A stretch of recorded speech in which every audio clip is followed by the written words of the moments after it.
Come Play, a horror movie which I wasn't sure if I was gonna like it. Unfortunately, this one was kind of a dud. I saw this double feature, Freaky and Come Play. So the plot is this kid who has autism. He can't verbally talk, so he has to use his iPad thing, and somehow he gets this creature thing from it, like a story on his app thing, and yeah, basically he communicates with this thing, and it shows up kind of in the movie. The problem with the movie is the pacing. Like, nothing really happens, and then sometimes it'll be generic jump scare or whatever. But I have to give credit to the movie. The kid actor who played Oliver did a really good job. He really gave it his all. You really thought he was autistic and, really disabled. The kid actors were decent.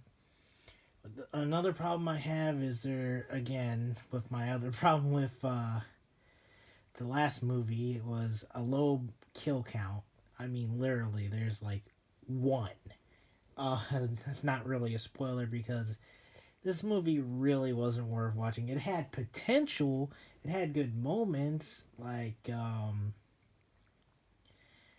certain scenes with the dad, and I mean they try to give you like the family emotional moments, and it just was like, who cares?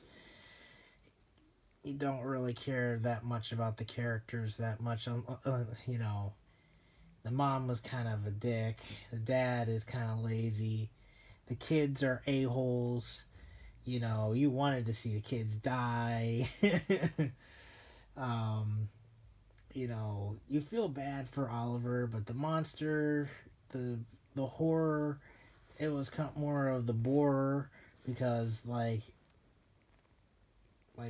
one it would be like, oh, one cool scene will happen, and then like 20 minutes of just nothing happening. Oh, and my God, there is a weird obsession with SpongeBob in this fucking movie.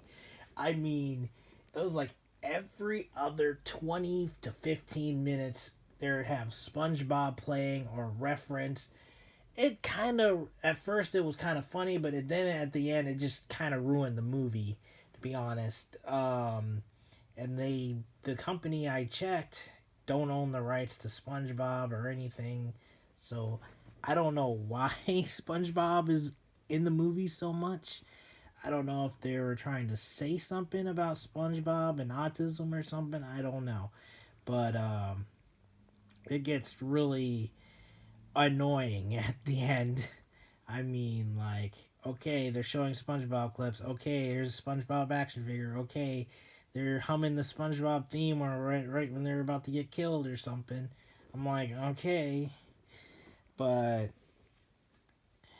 I would say this is like barely a 6 out of 10. It's like a low 5.8 ish. 5.5. It's not really that good. I'll give credit for the acting, but like the scares and the pacing and the weird SpongeBob references and scenes and clip stuff and the monster thing, Larry. Um, they don't really explain where he came from. He's like, "Oh, I just want a friend," and I knew something. At the ending, I knew what was gonna happen. I had a feeling it was gonna happen, so I'm not gonna spoil it. If you want me to spoil it, uh, I better not spoil it. If somebody actually wants to go see this movie, I wasn't sure about this movie, but it was just it had potential to be really good, but it just fell off, fell flat. Freaky, the movie I previously reviewed, is a much better movie because that one's a more entertaining, goofy. If you don't like goofy, kind of teenish, you know, movie, then that one's not for you. But this one, I would just pass on this one because it's pretty dull. And I mean, the acting's good, but yeah, it's not worth watching.